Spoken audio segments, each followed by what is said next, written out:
Is Putin losing the war? Here are all the estimated Russian losses. It's unclear how much of the Russian army has been affected by the war. Vladimir Putin is still claiming that his war against Ukraine is going to plan, but a breakdown of the losses suggests otherwise. While the Russian army has turned its attention towards the east of Ukraine in recent days, where the Kremlin hoped victory would come more easily, the target country's forces are still fighting back valiantly. On Thursday, the Russian Defense Ministry even admitted that its flagship Black Sea missile cruiser, a key symbol of the invasion which led the naval assault on Ukraine, was seriously damaged and the entire crew have been evacuated. However, Russia has only attributed this to an unexplained fire, and claims the ship was still afloat. Ukraine alleges that it had targeted the boat with missiles, and that it even appeared to sink at one point. Neither claim has been verified as yet, but both stories add to the growing speculation that war is not going in Russia's direction. And that's not the only indication that all is not well in the Russian camp.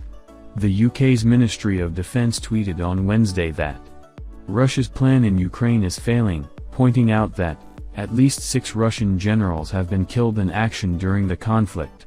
There is also evidence that Russian soldiers are turning on and attacking their commanders. It claims that 2,151 Russian vehicles, artillery pieces and aircraft have been damaged, abandoned, destroyed or captured, over 3 times that of Ukraine. Units have been forced to return to Belarus, the European country which is Moscow's main ally, as well as Russia, to reorganize and resupply. There have also been reports that Russian soldiers have accidentally shot down their own aircraft. The MOD has continually indicated that Russia is not in an ideal position through its daily updates over the last 7 weeks.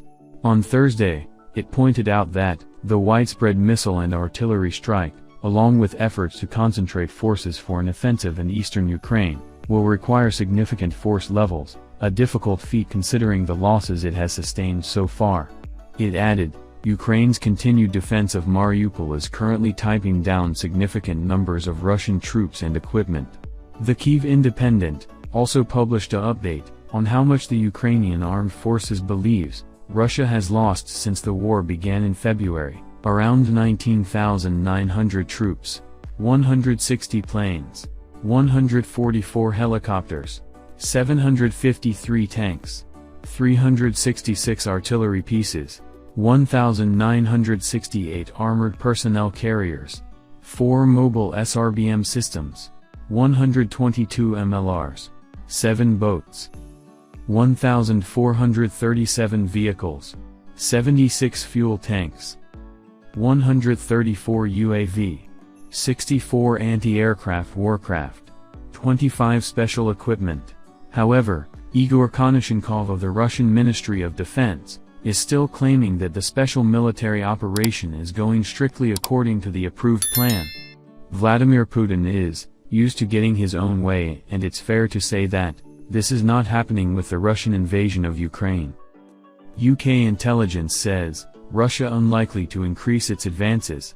Certainly, assessments from British intelligence seem to support Kasyanov's statement. In its latest report, the Ministry of Defense, MOD, says the Russian campaign in the east of Ukraine has lost momentum and is now significantly behind schedule. Russia has now likely suffered losses of 1/3 of the ground combat force it committed in February. Their forces are increasingly constrained by degraded enabling capabilities, continued low morale, and reduced combat effectiveness.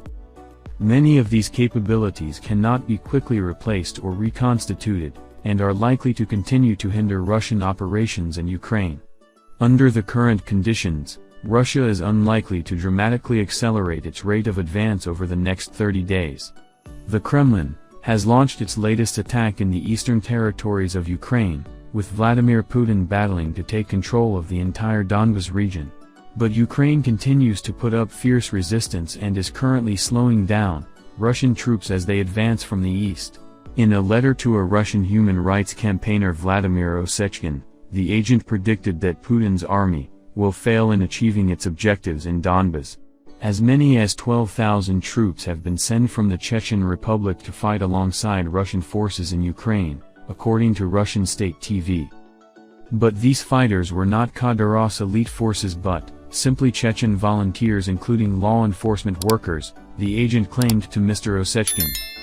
He also predicted that Kadyrov will become the main beneficiary of the military failure of the Russian armed forces. Russians blocked from leaving country if on military register.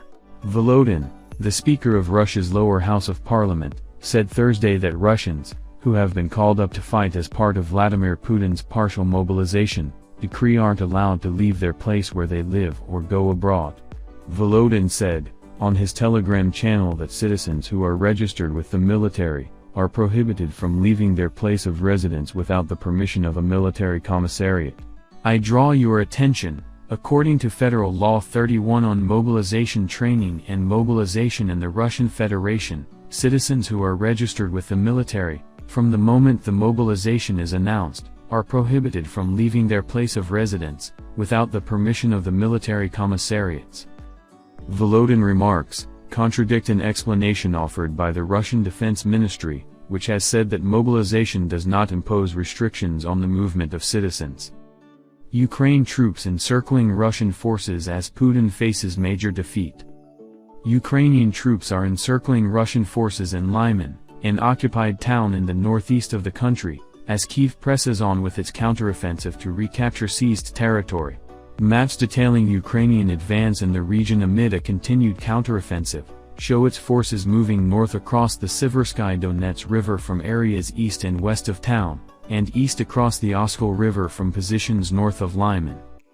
Ukrainian forces say they took back more than 3,000 square miles from Russian forces in less than 2 weeks, recapturing towns and cities and cutting off Russian supply lines. Putin responded on September 21 by announcing a partial military mobilization of up to 300,000 citizens, while Russian-installed officials held sham referendums on joining Russia in Donetsk, Luhansk, Zaporizhia, and Kherson. According to Russia's state-owned RIA Novosti, the reported results included 99.23% in favor in Donetsk and 98.42% in favor in Luhansk, two regions partially under pro-Moscow separatist control since 2014, as well as 93.11% in favor in Zaporizhia and 87.05% in favor in Kherson.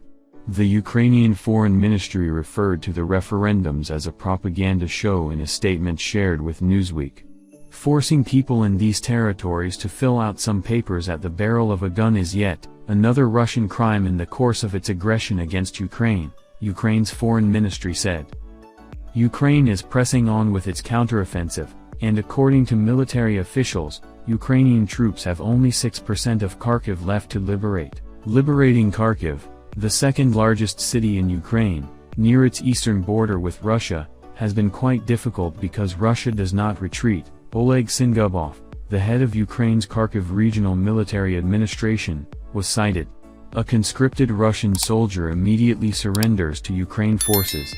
Russian soldier has surrendered to Ukrainian forces, just days after being deployed to fight under President Vladimir Putin's nationwide partial mobilization, according to an official. Anton Geshenko, advisor to Ukraine's Minister of Internal Affairs, posted a video on his Telegram channel on Tuesday purportedly showing a Russian soldier who was mobilized 5 days ago from the western Rostov region, which borders Ukraine. He said it was the first case of a mobilized soldier surrendering in Ukraine since Putin's September 21 decree. Russia deploys soldiers, armored vehicle to Georgia border amid exodus. Federal Security Service, FSB, has deployed soldiers and an armored personnel carrier to the country's border with Georgia as men attempt to flee Vladimir Putin's partial military mobilization. The FSB has deployed the troops to ensure that reservists do not leave the country without completing border formalities, it said in a statement. Please, if this is your first time on my YouTube channel, kindly like, share, and subscribe to my channel, and click the bell icon to get new video updates.